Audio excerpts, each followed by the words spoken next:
Bonjour les amis, c'est enfin terminé la rénovation de cet appartement derrière moi. J'avais déjà fait des vidéos précédentes là-dessus où je vous ai raconté nos difficultés que nous avons rencontrées pendant les rénovations. On avait l'intention de mettre très peu de temps, mais à la fin, à cause des difficultés qu'on a rencontrées, ça a un peu pris plus de temps que prévu. Mais là, c'est terminé, l'appartement est nickel. Et donc aujourd'hui, je voudrais vous présenter pièce par pièce à quoi ça ressemble actuellement. Suivez-moi.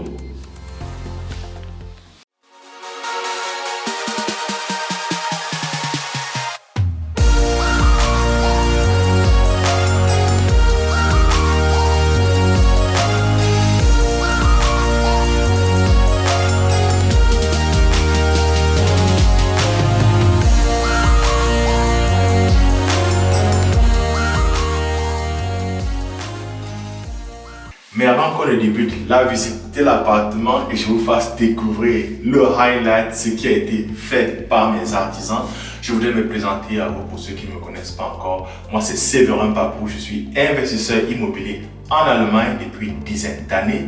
Et à travers ce canal, je partage volontiers mes années d'expérience avec vous et vous montre comment vous aussi, vous pouvez pas à pas vous bâtir un patrimoine conséquent dans ce pays sans grand capital de départ, mais juste en utilisant des mécanismes très puissants et des leviers très pratiques pour pouvoir y arriver. Et l'avantage de ce patrimoine, c'est que vous pourrez assurer votre avenir plus tard ou bien celui de vos enfants dans ce pays. Et même, vous pourrez plus tard dégager les capitaux dont vous avez besoin pour pouvoir réaliser votre rêve, votre projet dans votre pays d'origine sans devoir passer par les crises de consommation et shooter votre bonité comme je vois beaucoup le faire.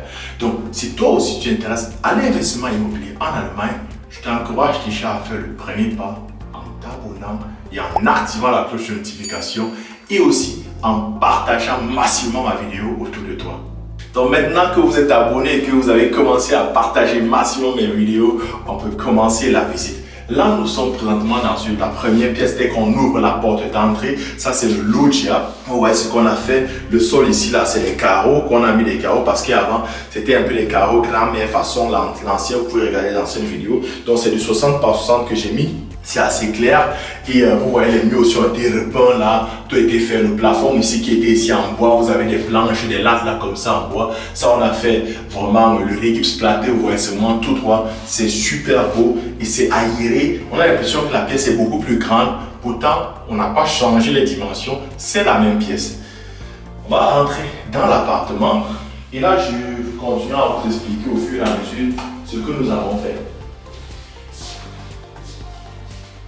Ici déjà, un des premiers points qui était important, c'est l'électricité. Donc vous voyez ici, on a refait le boîtier électrique, c'était un ancien boîtier électrique. On a refait et entre autres, on a mis ici ce qu'on appelle le FI Schutzschalter. Ça c'est un truc pour de sécurité qui doit normalement être là et avant il n'y avait pas ça. Vous voyez, le boîtier un peu a été agrandi parce qu'on avait besoin de beaucoup plus de trucs de sécurité, quoi, des échurés. Voilà ça qui a été fait.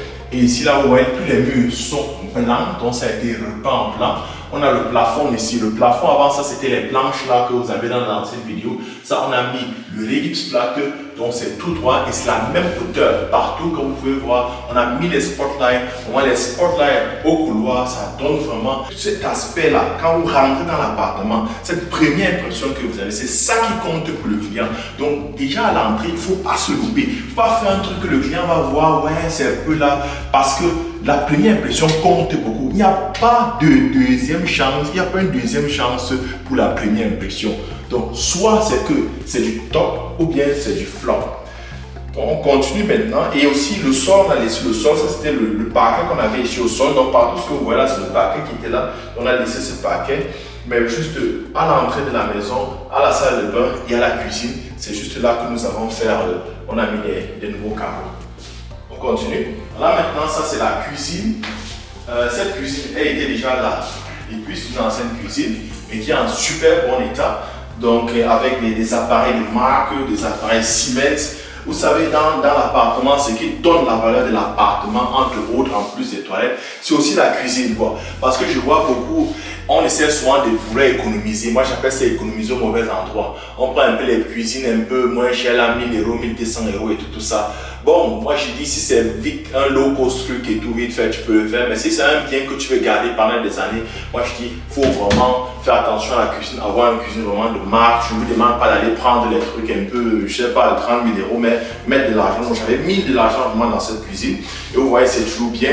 Le sol ici, on a refait le sol complètement. C'était les anciens carreaux noirs qui un peu pour faire de la lumière, et tu as l'impression que la salle était petite. Donc maintenant on a ces 60 par 60, ce gris clair qui est aussi à l'entrée, hein, et qui donne vraiment ce look, et c'est poli, et vous avez un reflet un peu de lumière là-dessus. Quand vous regardez bien, c'est passé, peut-être la caméra ne peut pas voir, mais quand la lumière frappe dessus, vous avez ce reflet, et puis vous avez des trucs un peu comme du brillant là-dedans. Donc ça donne un peu cet effet spécial, c'est un peu comme si c'était du haut vertige, donc c'est-à-dire que c'est de la haute qualité. Et les carreaux aussi grands font, on a l'impression que la salle est grande. On a aussi peint en blanc et non les anciennes couleurs qu'il y avait là-dessus. Et ça donne un autre look à la salle. Donc on a ici tous les appareils dont on a besoin. Ça par exemple, ça c'est le four à micro-ondes qui a soulevé. C'est toujours bien d'avoir des trucs comme ça à une certaine hauteur. Vu qu'il faut penser à l'ergonomie. On n'aime pas trop ici en Allemagne. L'Allemagne c'est un peu du vieux. Hein? Et donc tout ce qui est ici en Allemagne, généralement quand vous regardez, c'est adapté. Toujours avoir un truc où tu vas te courber, surtout le four, tu vas régulièrement, c'est pas facile pour le dos. Donc c'est super bien quand vous avez des trucs comme ça en haut. Là vous avez le four à micro-ondes qui est ici, là, et tout cet appareil. Là il y a la machine à laver le lave-vaisselle qui est de ce côté, qui est aussi de marque Siemens, donc c'est-à-dire des appareils de marque, hein. Et s'ils comptent aussi. Et là où vous avez ça, c'est pas le téléviseur. Je sais qu'il y a quelqu'un qui était arrivé m'a demandé si c'était le téléviseur, sinon c'est pas le téléviseur, c'est pour aspirer vraiment les fumées ici qu'on est en train de cuisiner. Donc voilà ce qui a été fait ici, super bien. Les spotlights aussi sont en haut, ça brille vraiment, le plafond il est tout blanc, donc vous voyez tous ces spotlights là, c'est super bien. Et la salle est assez aérée, donc quand le client rentre ici, il va rentrer ici, il va se dire waouh, et quand le client fait waouh, c'est là où vous l'avez pris. Et là maintenant on va aller dans une pièce où je mets le feu quand je fais les rénovations. Et où je vous dis, vous ne devez pas vous louper là-bas. Ben, c'est là où vos bénéfices sont.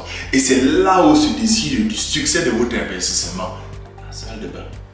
On rentre maintenant dans la salle de bain, apprécier le chef-d'œuvre, ce que nous avons fait. Il n'y a vraiment pas de comparaison entre ce que nous avions avant les rénovations, et maintenant, actuellement, ce que vous pouvez le constater, c'est deux mondes différents. On avait avant des carreaux de grand-mère, des petits formats, la salle avait l'air petite et ça ne donnait pas, c'était vraiment pas agréable. Vous avez le bac de douche ici, là, d'un côté et tout, et là, on a tout changé. Appréciez vraiment ça. Donc, si on commence d'abord, premier point, le plafond, le deck. Donc vous voyez ici, on a spotlight, dès qu'on a augmenté le nombre de spotlight, parce qu'on c'était peut-être deux comme ça, et c'était pas vraiment trop droit, on a tout rattrapé, c'est super beau, c'est tout droit. Donc, et après, maintenant, les carreaux au mur, on a ici utilisé dans cette pièce 3 formats de carreaux. Nous utilisons 3. Le premier format, un pour le mur, un pour le sol et un ce qu'on appelle le accent fleece, donc c'est-à-dire un carreau de design. Hein? Et c'est le carreau de design ici, comme vous voyez, avec ces modèles un peu là qui font un peu comme avec des formes un peu particulières là. Et quand la lumière apparaît là-dessus, vous voyez vraiment ce reflet. Donc, ce design, ça n'apparaît vraiment que quand vous faites aussi attention, vous combinez tout ça. Ben, c'est une histoire de concept. Il ne s'agit pas seulement d'avoir un, mais il faut savoir marrer tout ça entre eux et le concevoir avec quoi? Aussi avec le miroir qui va avec. Ici, par exemple, un miroir qui serait rectangulaire ne serait pas adapté, mais un miroir qui est rond et aussi qui a ces spots, ces lumières là derrière, ces LED, et ce reflet donne vraiment cet aspect de waouh. Ce miroir, nous on l'a commandé en Pologne, il est venu de Pologne parce qu'on avait vraiment besoin de quelque chose de spécial. Et ce qui est intéressant dans cette douche ici, c'est que tout ça que vous voyez là, on a vraiment travaillé sur le 3D. Donc la douche, comme vous le voyez là, dans le 3D, si je vous l'envoie ce 3D, c'est textuellement comme ça que cela a été réalisé. Donc, au mur, ce sont les carreaux du 32 par 90 que vous avez. Et au sol, c'est le même que vous avez retrouvé à l'entrée et aussi à la cuisine. C'est du 60 par 60. Ce gris clair, il va vraiment avec avec les carreaux, le blanc sur le mur. Donc c'est ce que nous avons fait par ici. Et c'était pas facile dans cette pièce de réaliser cela parce qu'on avait, entre les différentes difficultés qu'on a eues, vous avez vu dans les différentes vidéos, c'était un peu la tuyauterie qui était rouillée. Et aussi cette pièce n'est pas assez droite. Donc vous n'avez pas les angles droits, c'est un peu façon, il fallait rattraper ça. Et c'est ça où on voit vraiment la différence quand vous travaillez avec des techniciens très professionnels, ils savent rattraper ça. Un technicien aurait fait, ça n'aurait pas donné des formes, ça aurait des formes bizarres. Mais vous voyez comment ils ont rattrapé, apprécié un peu les lignes des carreaux. Vous voyez les lignes là vraiment entre les carreaux, c'est les lignes vraiment toutes droites et minces, pas les trucs costauds là que tu sens que non, le gars ne s'y connaît pas. Mais ça vraiment, c'est un travail de professionnel qui a été fait. Et la rénovation de cette toilette m'a encore confirmé une fois de plus l'importance, la nécessité absolue de travailler avec, de faire une planification avec du 3D. Hein? Parce que généralement, certains quand ils commencent, ils se lancent d'abord, on commence à faire non. Cette toilette-ci, vraiment, sans le 3D, il nous aurait été impossible de sortir en si peu de temps un résultat pareil. Parce que le 3D te permet de voir beaucoup de choses. Entre autres ici, il faut savoir la toilette est petite. Et quand une toilette est petite, tu n'as pas beaucoup de chance. Hein? Donc il ne faut pas que tu te loupes. Il faut savoir placer les éléments où il faut, à la place où il faut et avec une certaine dimension. Par exemple, dans le 3D, on a vu par exemple l'espace, calculer l'espace qu'il nous faudrait ici entre ces deux éléments, le WC et le lavabo. Ça, c'est ce qui était très important. Donc, mais le 3D te donne une distance et c'est à toi d'analyser avec ton expérience de savoir que ça suffit pour pouvoir y passer. Et en fonction de cette distance, on sait qu'on peut dimensionner le lavabo de telle dimension et le WC de telle dimension. Si tu ne le sais pas, soit tu vas dimensionner le lavabo trop grand ou bien trop petit. La même chose avec le WC. Parce qu'il y a des WC ici qui sont beaucoup plus petits. On pourrait dimensionner un petit WC là, mais ça ressemble un peu quand vous entrez dans les compagnies de train ici en Allemagne. Le train, vous avez les toilettes un peu toutes petites là, comme ça, repliées, ou bien même dans les avions. Donc ça donne un peu l'impression, il y a une dissymétrie qui ne va pas avec. Mais là, vous voyez, ça c'est vraiment ça, la dimension normale qu'il faut sur le lavabo. Vous avez le WC qui est aussi la dimension.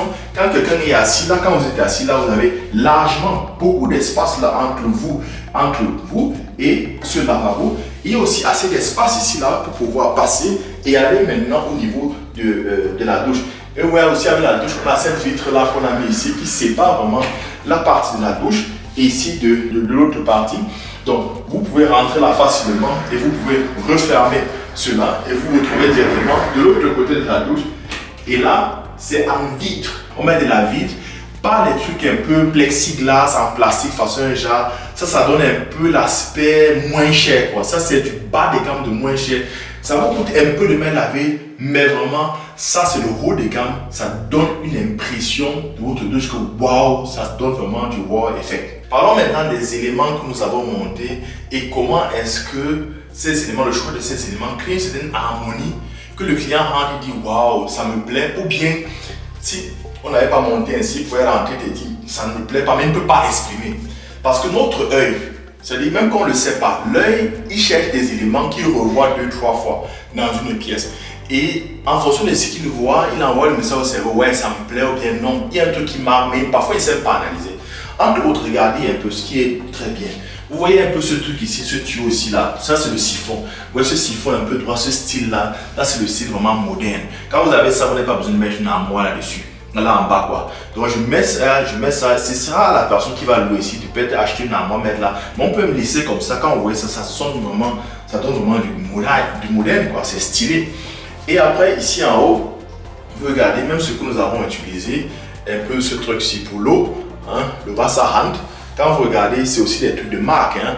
Nous avons utilisé ça, c'est du chrome. Le chrome, ça va très bien avec du blanc. Normalement aussi, on pourrait utiliser la couleur noire. J'ai déjà fait des projets où j'ai monté des trucs en noir, mais le noir ici, il faut faire attention à Bamberg. On a l'eau est très calcaire, il y a le calque. Et puis quand vous utilisez le noir, ouais, c'est beau, mais après là, ça va vous avoir des problèmes après quoi. Mais là, on a utilisé du chrome, ça va très bien avec ce blanc. Et vous voyez le chrome, ça c'est la marque Hansgrohe. que vous pouvez voir, c'est une marque très connue ici en Allemagne. Ça, c'est de la qualité. Donc, pour moi, je n'utilise que des trucs qui ont des qualités parce que quand le client vient, c'est ce qu'il remarque, c'est ce qu'il lui frappe à l'œil. Il ne remarque pas la vis que vous avez mis derrière ce truc, si c'est bien vissé ou pas. Il voit ça et c'est en fonction de ça qu'il décide que waouh, c'est un truc de haut de gamme. Et après aussi, vous avez ce lavabo, c'est de la marque Geberit, qui est aussi une très bonne marque ici en Allemagne. Donc, voici des trucs un peu de marque qu'on utilise. Et remarquez bien les couleurs. Vous avez ce chrome que vous avez par ici. Ici, ça c'est pour mettre, accrocher peut-être les serviettes, c'est aussi en chrome, cette forme chrome. Et ce chrome aussi, vous retrouvez cette couleur chrome ici aussi. Ça c'est le chine, je ne sais pas comment le dire en français. Ce chine, c'est du métallique, le chine, c'est du métal que nous avons utilisé ici. Vous voyez, ça donne vraiment l'aspect, comme je dis, de haut standing. Certains, quand ils font dans les rénovations, ils vont vous mettre ici, là, un truc en plastique, ici, là, en plastique blanc. Non. Chez moi, on ne met pas ça. On met toujours ceci, Edelstahl Chine, non? Si vous demandez à votre technicien. Et regardez aussi ce chrome, vous l'avez là. Vous avez aussi ce chrome ici, là. Donc, sur ce Druckerplatte, marque Geberit, et vous avez ça que vous pouvez retrouver encore. Le même chrome aussi, vous le retrouvez ici, là, hein, au moins d'ouvrir là, même ici, et aussi au niveau de la colonne de douche, c'est en forme de chrome, mais un chrome vraiment qui brille, un chrome clair qui brille.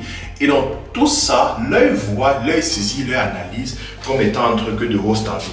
Un dernier truc, c'est le WC.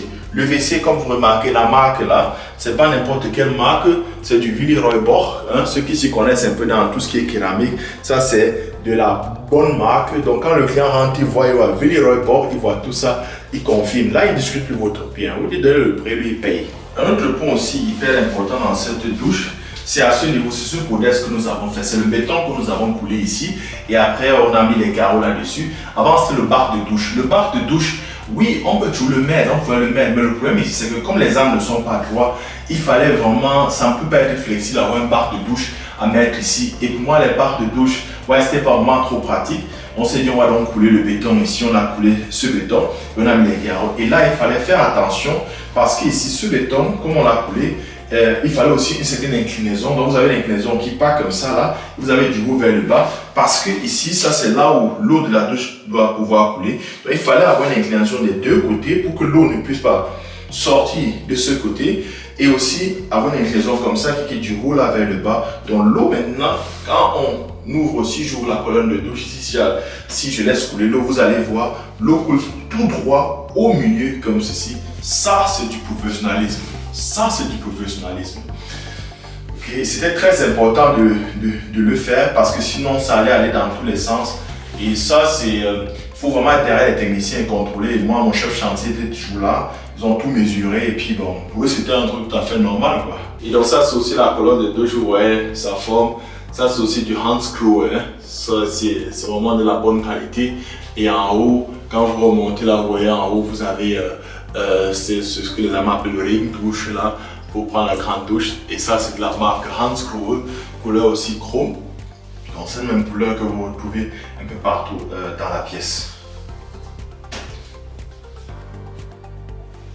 Là maintenant il y a le Heißkörper. Ça c'est le Bad Heißkörper comme vous voyez là, donc c'est la plaque chauffante ici là pour la salle de bain. Avant, il n'y avait pas ça. C'était un truc qui était monté, mais c'était électrique, ça ne fonctionnait même pas. Donc, on a fait toute la tuyauterie pour pouvoir le mettre de ce côté. Et puis, on a mis qui va être monté là. Ça va être monté demain. Mes techniciens vont encore revenir. C'est vrai, on a tout terminé, mais ils doivent venir pour remonter. J'avais commandé ça, ça a mis du temps pour arriver. Et c'est juste arrivé samedi. Et donc, la semaine prochaine, ils seront là pour monter. La difficulté que nous avions, c'est de trouver une dimension qui nous convient vraiment ici. On peut tout monter, mais pour avoir ce wow effect, vous devez avoir des éléments qui sont dimensionnés comme cela convient, sinon ça va un peu dans tous les sens.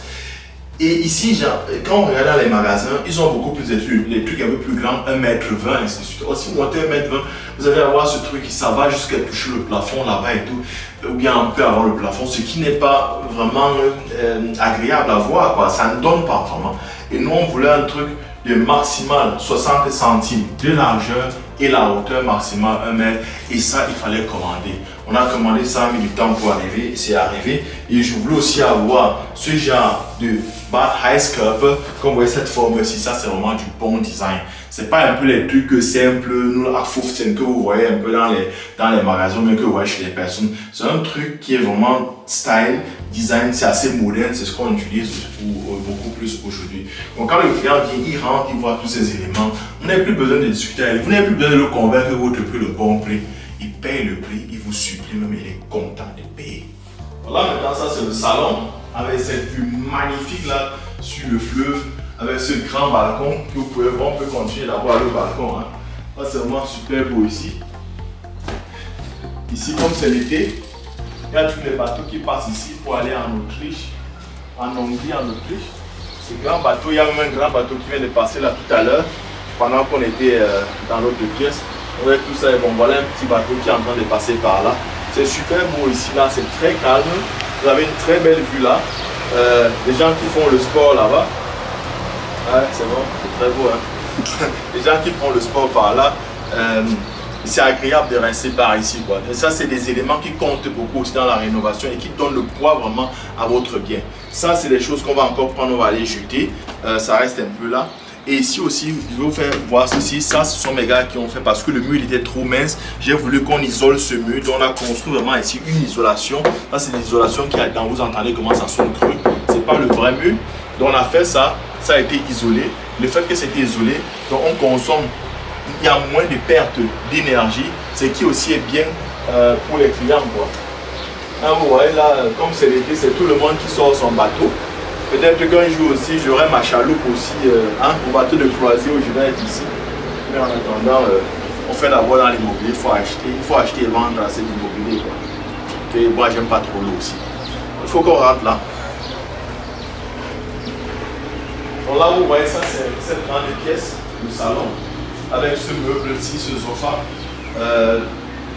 Ouais, je l'ai mis, j'ai mis online. Peut-être je vais le vendre comme ça, ou bien celui qui va le louer, il va le louer avec. Mais ça, ce sera à voir. Quoi. Ce sera vraiment à voir. Ouais. Donc tous les murs ici ont été faits. Vous voyez, les murs sont assez neufs. En fait, ça a été peint. On avait déjà les papiers peints là-dessus. Et moi, comme je vous ai dit, comme ça c'était du fix and hold. Le fix and hold, moi, ouais, je ne le rénovais pas complètement. Les murs n'étaient pas détruits, c'était pas dégradé. Et puis, je n'ai pas refait tout l'électricité que j'ai rouvert les murs pour faire passer les câbles parce que c'est une triphasée qu'on avait. C'est juste le boîtier électrique. Donc, je n'avais aucun intérêt de refaire ces murs. Et donc, vu le timing assez serré qu'on avait, j'ai dit à mes gars, on va laisser les papiers peints. Et on va juste arranger là où c'était un peu peut-être découlé. Et puis, on va mettre vraiment de la bonne peinture là-dessus. Ça brille, vous voyez, ça ne dérange personne.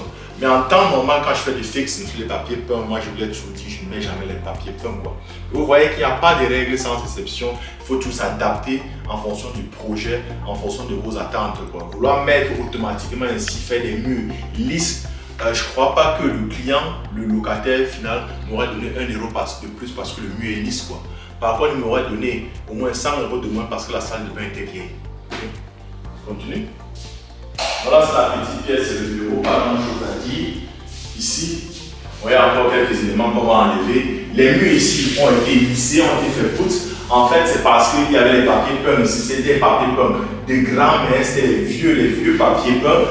Et là, c'était, je dis, écoute, ça, je ne veux pas. Et ça se décollait même déjà parce que la structure du mur derrière ces papiers peints, ça commençait à lâcher. Donc, on a tout enlevé, ces anciens papiers peints, et c'est seulement ainsi qu'on a lissé le mur. Sinon, les autres pièces, on a laissé comme c'était, ce n'était pas nécessaire. Il n'y a que cette pièce qui a été lissée. Et appréciez vraiment comment les gars lissent le mur. C'est parce que vous ne pouvez pas le voir avec la caméra. Ça, c'est les standards. C'est-à-dire que de nouvelles constructions, quand vous passez la main comme ça, le truc il est lisse, quoi. Donc, et moi, quand je rentre, je peux fermer les yeux comme ça, je passe mes mains là, je ressens s'il y a un endroit, c'est pas vraiment lisse. Et là, quand je passe les mains, il n'y a jamais. C'est vraiment fait parfait. C'est parfait. C'est là où j'apprécie le travail de mes gars et c'est là où tu vois la différence vraiment entre un bon technicien et un massage. Là, c'est la chambre à coucher, une grande chambre à coucher. Il y a celui-ci. Bon, je vais voir si la personne qui va ici veut prendre le lit, elle peut garder le lit. On va discuter, on va voir. Et en plus, celui-ci, j'ai encore d'autres matelas qu'on pourra utiliser pour le lit qu'on pourra mettre là-dessus. Donc, ce sera à voir avec la personne qui va prendre cette pièce. Il est encore en très bon état. Ouais, on va voir. Si la personne ne veut pas, je vais vendre quoi. Et donc là, vous voyez, c'est aussi un balcon ici, là. Cette pièce. Et comme vous pouvez le voir, voilà une péniche qui est en train de passer par là. Cette péniche comme nous avons assez de ce côté ici. Donc voilà, ça c'est un fleuve qui est assez... il y a beaucoup d'engins qui passent par là. Parce que c'est une artère fluviale très intéressante. Comme je vous ai dit, c'est un canal qui relie le Main et le Donau.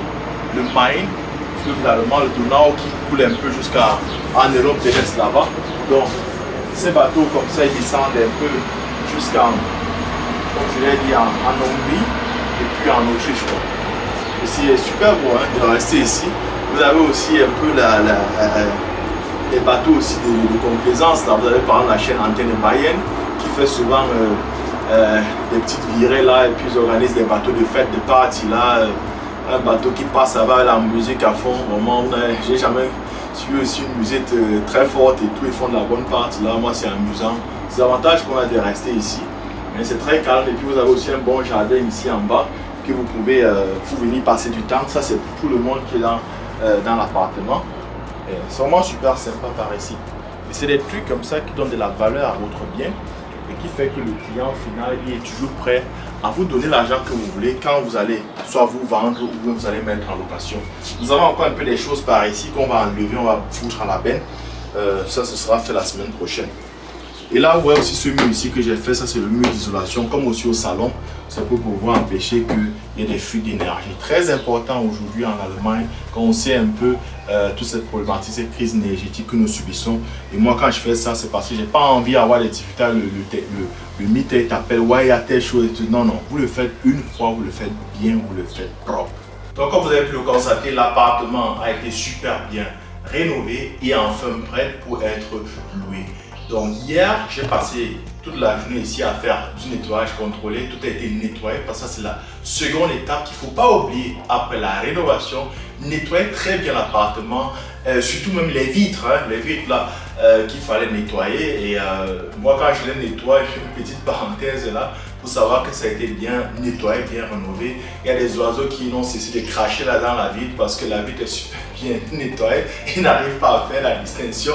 Ils ne se rendent pas compte que c'est une vitre. Ils crachent là-dedans. Ça me fait pitié pour eux. Mais en même temps, c'est la preuve que j'ai super bien astiqué les vitres, bien nettoyées.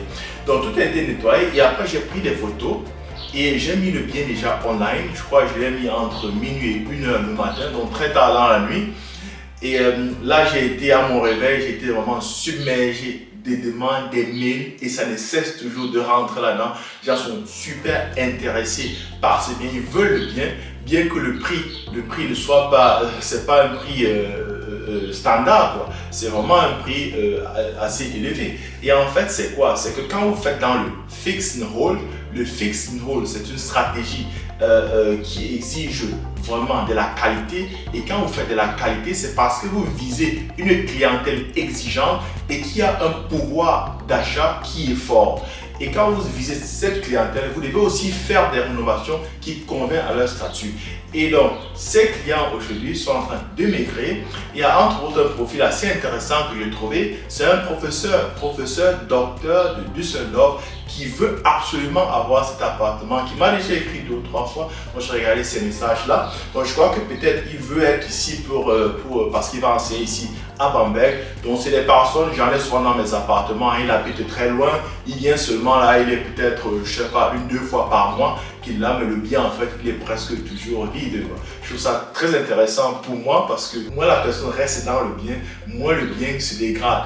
Et j'ai aussi d'autres familles, d'autres personnes qui bossent à Siemens ici, qui viennent de Munich et tout. Bref, vous sentez vraiment en termes de profil, c'est la qualité, quoi. C'est pas n'importe qui t'envoie un message. Bon, c'est vrai aussi, vous avez des personnes qui envoient les messages du genre, les messages des plateformes standards, là, un peu, ich interessiere mich mal für Ihre Wohnung, bitte kontaktieren Sie mich, donc je m'intéresse pour votre bien, prenez contact avec moi. Ça, c'est des trucs standards que la plateforme leur offre. Bon, des gens, ils ne prennent même pas la peine de formuler. Bon, j'ai peut-être 1 ou 2 demandes comme ça. Bon, je crois que c'est des égarés. Je ne vais même pas répondre à ce genre de messages. Si tu ne prends pas la peine déjà de m'écrire, de parler de toi et tout, je ne vais pas prendre la peine pour te répondre, quoi, parce que j'ai quand même pris la peine pour faire tout un exposé. Donc c'est super intéressant les candidats et je crois que je vais me décider pour le candidat qui me convient le mieux. Bon, je vous ferai part dans une prochaine vidéo. En conclusion, j'espère que cette visite guidée et les informations que je vous ai fournies vous ont vraiment plu. Et s'il faut me résumer, le Fix and Hold, c'est une stratégie hyper intéressante ici en Allemagne qui consiste à prendre un bien, le rénover, faire de la rénovation post-standing pour une cliente et une clientèle exigeante et le louer à un prix vraiment élevé qui est au-dessus de la moyenne et cette clientèle exigeante a un pouvoir d'achat fort et peuvent donc se permettre de louer ce bien et ce qui améliore vraiment votre rentabilité. Donc c'est une stratégie hyper intéressante que vous encourage vraiment à vous y intéresser, mais seulement elle exige aussi un niveau de professionnalisme élevé et une bonne rénovation, parce qu'il ne s'agit pas seulement de mettre la peinture blanche sur les murs, c'est de faire une très bonne rénovation avec un certain concept là derrière, comme ce que vous voyez que nous avons fait aujourd'hui. Et voilà pourquoi j'organise régulièrement des workshops avec des descentes sur le terrain et avec le chef chantier qui est là pour qu'il explique à chaque participant du workshop les réalités de la rénovation immobilière. Vous avez l'occasion de toucher vraiment du doigt, de poser vos questions, de rentrer derrière, de regarder derrière les coulisses de ce que pour moi l'équipe Immogizer fait pour pouvoir faire ce genre de rénovation au standing. Le dernier workshop qui a eu lieu en mai, on était descendu dans ce chantier. Il y a beaucoup de ceux qui suivent cette vidéo qui doivent reconnaître ce salon, comment il était en chantier. Il n'y avait plus le bon, on avait enlevé partout, il n'y avait pas ce canapé ici, donc vous devez sûrement le reconnaître. Regardez maintenant comment c'est super beau. Donc des workshops pareils, j'organiserai encore cette année parce que la demande elle est vraiment grande. Je vois que beaucoup s'y intéressent et ça me fait plaisir, ça fait plaisir aussi à mon équipe de partager cette information avec vous. Le prochain workshop, nous sommes en train de le planifier, aura lieu en septembre. Donc ça c'est un secret, gardez-le pour vous, ce sera en septembre. La date encore n'a pas encore été arrêtée, mais dès qu'il y aura déjà une date, elle sera communiquée à temps, que vous ayez le temps de vous préparer et pouvoir y prendre part. Donc je vous encourage vraiment à venir massivement lors de ces workshops, à vous informer, à prendre le maximum de connaissances possibles et à être motivé par cette énergie des Immogizer, ce feu de l'immobilier, plus vous pousser maintenant à vous lancer, à aussi faire des projets pareils et à devenir des investisseurs immobiliers un peu partout dans l'Allemagne. Et maintenant, à vous le tour. Comment trouvez-vous cette rénovation? Qu'est-ce que vous aurez fait autrement? Laissez-le en commentaire et on se retrouve à la prochaine vidéo. Ciao!